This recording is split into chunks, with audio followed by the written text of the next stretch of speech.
నమస్తే my dear silent warriors. ఈరోజు నేను మిమ్మల్ని మౌనం బద్దలయ్యే కథల్లోకి తీసుకెళ్ళబోతున్నాను.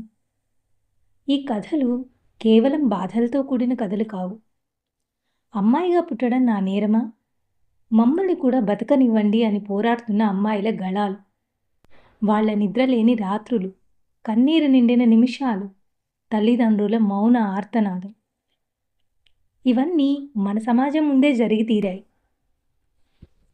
ఈ మధ్య ఎటు చూసినా ఏ ఛానల్‌లో అయినా, సోషల్ ప్లాట్‌ఫామ్‌లో అయినా ధర్మస్థల టాపిక్ గురించే వినిపిస్తుంది. ఈరోజు నేను నిజానికి ధర్మస్థలలో ఏం జరిగింది, అతను చెప్పింది నిజమా? కాదా?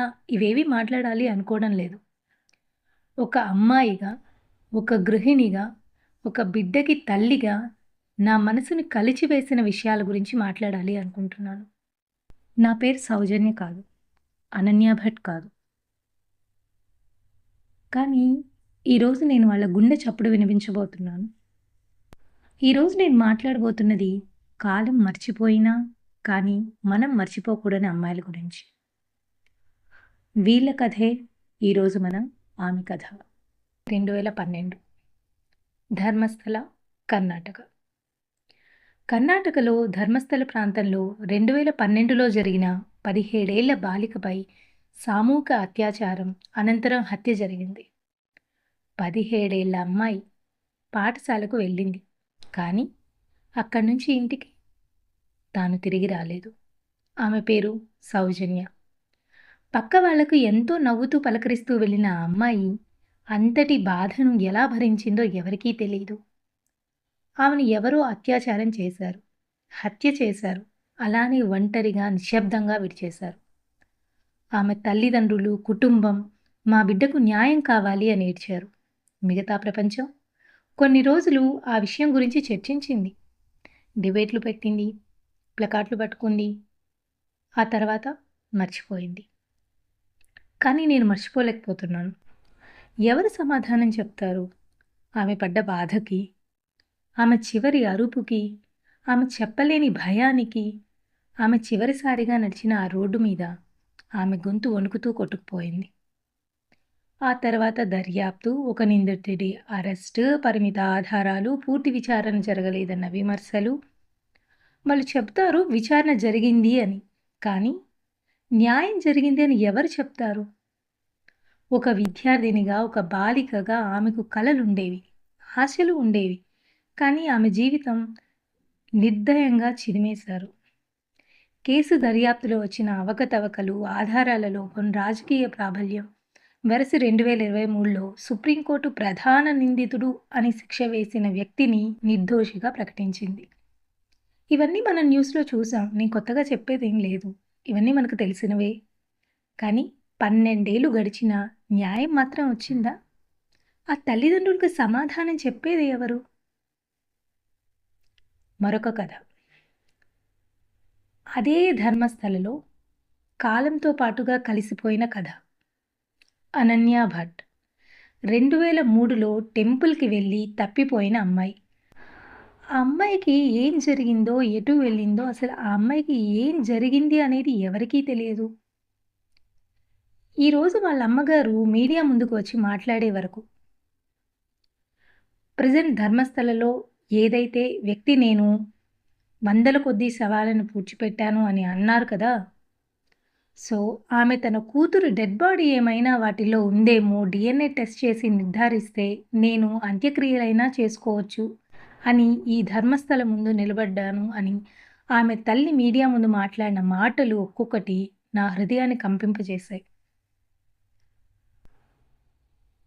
ఆమె కనిపించకుండా పోయి 22 సంవత్సరాలు అయినా ఏమైంది, ఎటు వెళ్ళింది, ఆమెకి ఏం జరిగింది అనే ఎవరికీ తెలియదు.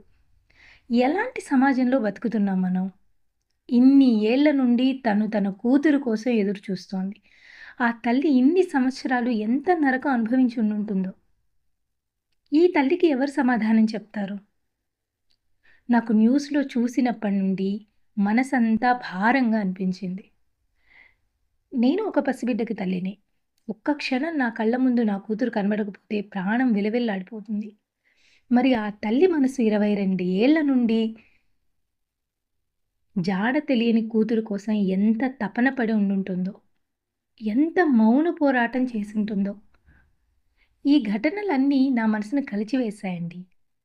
ఈ ఒక్క సంఘటనే కాదు, ఇదే దేశంలో రోజు కొన్ని మలిన చేతులు, మానవత్వం లేని కళ్ళ వల్ల ఇలాంటివి ఇప్పటికే ఎన్నో జరిగాయి. ఎగ్జాంపుల్‌కి 'దిశ', 'నిర్భయ', 'కోల్కతా డాక్టర్ కేస్' ఇలాంటి ఘటనలు జరిగినప్పుడు మన సమాజం ఒకటే మాదిరిగా స్పందిస్తుంది.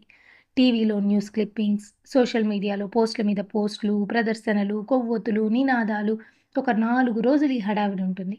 కానీ ఆ కేసు చివరికి ఏ దశకు వెళ్తుందో ఎవరికీ తెలీదు. కొన్ని రోజులకు ఆ విషయం పూర్తిగా మర్చిపోతాం కూడా. మళ్ళీ ఇలాంటి ఇంకో ఘటన జరిగినప్పుడు సీన్ రిపీట్ అవుతుంది. ఇదే మన సమాజం యొక్క స్వభావం. బయట పడ్డాయి కాబట్టి వీళ్ళ గురించి తెలిసింది. కానీ పరువు కోసమో, సమాజం చిన్న చూపు చూస్తుందనో, షేమ్‌గా ఫీల్ అయ్యో, లేదా బెదిరింపుల వల్లనో గొంతు నొక్కేసుకొని బయటికి రాని అమ్మాయిలు ఎంతమందున్నారో. పోలీస్ స్టేషన్ గడప ఎక్కని కేసులు ఇంకెన్నో. ఇవన్నీ ఆలోచిస్తుంటే నాకసలు నిద్ర పడితే ఒట్టు. అసలు పొరపాటు ఎక్కడ జరుగుతోంది? నిజంగా అమ్మాయిలకి భద్రత లేదా ఈ దేశంలో? కాలం మారుతోంది. జీవన శైలి మారుతోంది. కానీ మన ఆలోచనల్లో మార్పు రావడం లేదు. మనం చెప్పుకునే అభివృద్ధికి అర్థం లేదు. మన ఇంట్లోని అమ్మ, చెల్లి, కూతురు భద్రతతో ఉండకపోతే మానవత్వం మళ్ళీ పునాదులు పెట్టాల్సిన అవసరం ఉంది. ఇప్పటికే ఆడవారు ఏదో రకంగా వైలెన్స్‌కి బలి అవుతూనే ఉన్నారు. అది ఫిజికల్‌గా కానీ, మెంటల్‌గా కానీ మార్నింగ్ న్యూస్ పేపర్ చదవాలి అంటేనే భయం వేస్తోంది. రేపులని, మర్డర్‌లని, సూసైడ్‌లని ఇలా పేపర్ నిండా ఇవే ఇన్సిడెంట్స్.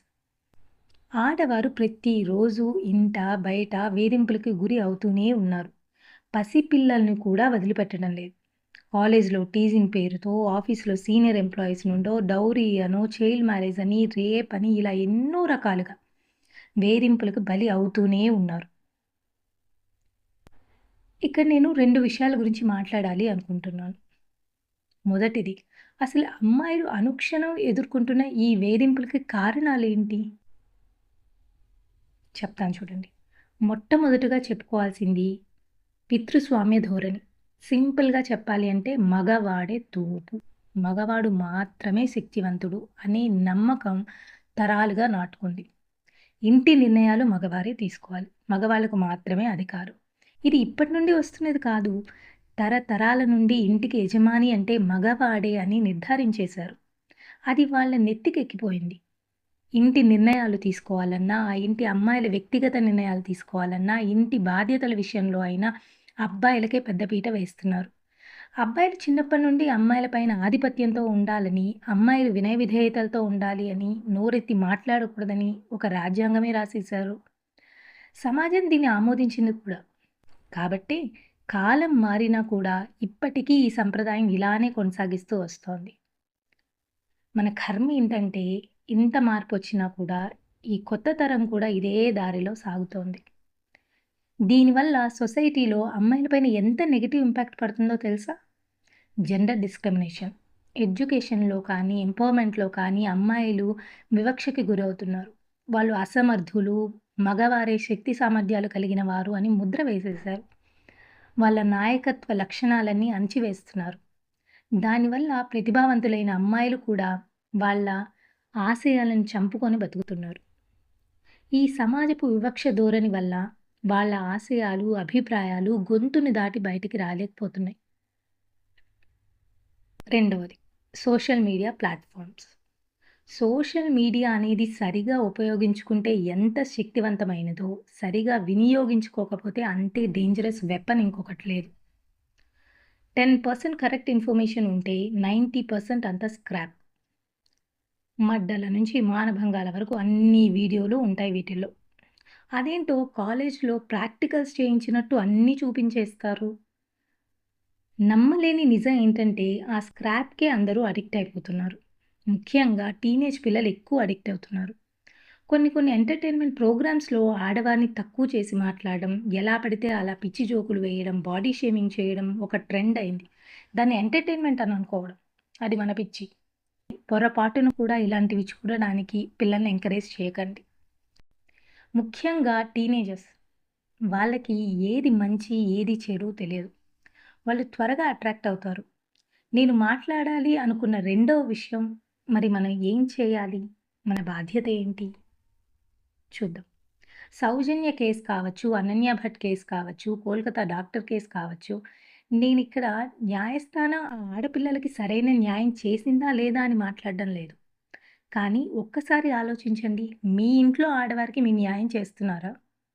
మార్పు రావాల్సింది ఎక్కడో కాదు, మన ఇంటి నుండే. ఎంతమంది ఇళ్లలో అమ్మాయిల్ని, అబ్బాయిల్ని సమానంగా చూస్తున్నారు? అమ్మాయి ఒక గంట ఫోను చూస్తే ఏం చేస్తుందో, ఎవరితో మాట్లాడుతుందో అని గమనించే మీరు, అబ్బాయి విషయంలో ఎందుకు అలా ఉండరు? వాడేం చేస్తున్నాడు? వాడేం చూస్తున్నాడు? ఎలాంటి వారితో స్నేహం చేస్తున్నాడు? ఇలాంటివి ఎప్పుడైనా గమనించారా? ఇలాంటి ఇన్సిడెంట్ జరిగినప్పుడు అలర్ట్ అవ్వడం కాదు. ఇలాంటి ఇన్సిడెంట్స్ జరగకుండా ఉండేలా చూసుకోవాలి. ముందు మన ఇంట్లోని అమ్మాయిని, అబ్బాయిని ఒకలా చూడండి. అన్ని విషయాలు ఓపెన్‌గా మాట్లాడడం స్టార్ట్ చేయండి. మనం ఆడవారిని గౌరవిస్తేనే సమాజం బాగుపడుతుంది. ఎంతసేపు ఆడపిల్లలకి గుడ్ టచ్, బ్యాడ్ టచ్ అంటూ పాఠాలు చెప్పడం కాదు. అబ్బాయిలకి కూడా ఆడపిల్లల్ని ఎలా ట్రీట్ చేయాలో చెప్పండి. ఆడపిల్లలకి గౌరవం ఇవ్వడం నేర్పండి. మనం సమాజాన్ని మార్చక్కర్లేదు. మన పిల్లల్ని సరైన దారిలో నడిచేలా చూసుకుంటే చాలు. ఇంకేం చేయొచ్చు? స్కూల్లో, కాలేజీలో అమ్మాయిలకి సెల్ఫ్ డిఫెన్స్ టెక్నిక్ నేర్పించండి. హెల్ప్ లైన్ నంబర్స్ నోట్ చేసుకోమని చెప్పండి. నోటీస్ బోర్డ్‌లో స్టిక్ చేసి పెట్టండి. అలాగే సీక్రెట్ బాక్స్ లాంటివి పెట్టండి. మిమ్మల్ని ఎవరైనా ఇబ్బంది పెడితే అది రాసి బాక్స్‌లో వేయమనండి. బాధితుల పేర్లు మెన్షన్ చేయము అని హామీ ఇవ్వండి. వీక్లీ వన్స్ దానిపైన దృష్టి పెట్టండి. ఇలాంటి ఇన్సిడెంట్స్ చాలా వరకు తగ్గి తీరుతాయి. సోషల్ మీడియా ప్లాట్‌ఫార్మ్ చాలా పెద్దది. శక్తివంతమైంది కూడా. పనికి మాలిన వీడియోస్ షేర్ చేసే బదులు ఇండియాలో ఆడవారి కోసం ఏర్పాటు చేసిన భద్రతా చట్టాల వంటి విషయాలు ప్రచారం చేయడానికి ఉపయోగించండి. అనవసరమైన వీడియోలు షేర్ చేయడం మానేసి సమాజాన్ని మారుస్తున్న శక్తివంతమైన ఆలోచనలను ముందుకు తీసుకువెళ్ళండి. ఒక్క మంచి ఆలోచన చాలు మార్పు మొదలవ్వడానికి. ఎవరో ఒకరు చేస్తారులే అని అనుకోకండి. ఆ మొదటి అడుగు మీరే ఎందుకు కాకూడదు అని ఆలోచించండి. ఈరోజు సౌజన్య పేరు వింటే కన్నీళ్లు వస్తున్నాయి అనంటే అది ఆమె బలహీనత కాదు. ఈ వ్యవస్థ దుర్బలత. మౌనంగా చూసిన ప్రతి క్షణం మరొక సౌజన్యని, అనన్యని తయారు చేస్తుంది. ఇంకా ఎంతమంది అమ్మాయిలు బలవ్వాలి? ఎప్పుడు మనం మేల్కొంటాం? న్యాయం ఆలస్యం అవుతుందేమో కానీ నిలిపేయబడకూడదు. ప్రెజెంట్ ధర్మస్థలలో జరుగుతున్న పరిస్థితుల పుణ్యమా అని సౌజన్య కేసు మళ్ళీ వెలుగులోకి వచ్చింది. మీ ఒక్క షేర్ వల్ల ఒకటిగా గళం వినిపించొచ్చు. వారికి న్యాయం జరిగేదాకా మన శబ్దం ఆపకూడదు. సౌజన్యకి న్యాయం జరగాలి. బిడ్డ అస్థికలు దొరికితే తర్వాతి సంస్కారాలు చేసుకుంటాను అని 22 ఏళ్ల క్రితం తప్పిపోయి కనపడకుండా పోయిన అనన్య భట్ కోసం అక్కడ నిలబడిన ఆ తల్లికి సమాధానం దొరకాలి. అదే ఈ సమాజానికి నిజమైన గౌరవం. సౌజన్య మళ్ళీ పుట్టదు. అనన్య భట్ మళ్ళీ పుట్టదు. కానీ వాళ్ళ కోసం న్యాయం పుట్టాలి. న్యాయం కోరదాం. గళం వినిపిద్దాం. ఈరోజు నాదైన మాట రేపు మీదైన గళమవ్వచ్చు. ఈ వీడియోలో నేను ఎలాంటి స్క్రిప్ట్ రాయలేదు. ఎలాంటి డ్రామా చేయలేదు. ఇది ఒక తల్లి పడిన బాధకి నా మనసు పడే ఆవేదన. నాలో దాచుకున్న అనుభూతి. అంతే. ఇది ఒక స్టోరీ కాదు. ఇది ఒక నిస్సహాయమైన అమ్మాయి చీకటేలడు. ఇది పాలిష్ చేసిన ప్రెజెంటేషన్ కాదు. నా గుండెలోంచి వచ్చిన మాటలు. మార్పు మన ఇంటి నుండే మొదలవ్వాలి. ఏదైనా తప్పుగా మాట్లాడి ఉంటే మన్నించండి. కానీ మీరు నన్ను సపోర్ట్ చేస్తే మనం ఒక్కటైన గళంగా నిలబడగలం. మీ వంతుగా మీరేం చేయాలి అనుకుంటున్నారో కామెంట్ చేయండి. వీడియో నచ్చితే లైక్ చేయండి. మీ ఫ్రెండ్స్ అండ్ ఫ్యామిలీ మెంబర్స్కి ఫార్వర్డ్ చేయండి. ఎందుకంటే ఈ వీడియోలోని ప్రతి మాట నా మనసులోంచి వచ్చింది. మీ మౌనం ఇంకొక అమ్మాయి అన్యాయానికి బలయ్యేలా ఉండకూడదు. నేను మాట్లాడింది మీకు సరైనదే అనిపిస్తే ఒక షేర్ చేయండి. నా గళానికి మీరు తోడైతే వాళ్ళకి న్యాయం దగ్గరవుతుంది. జస్టిస్ ఫర్ సౌజన్య. అంతే నా మనసులో ఉన్నమాట. Thank you.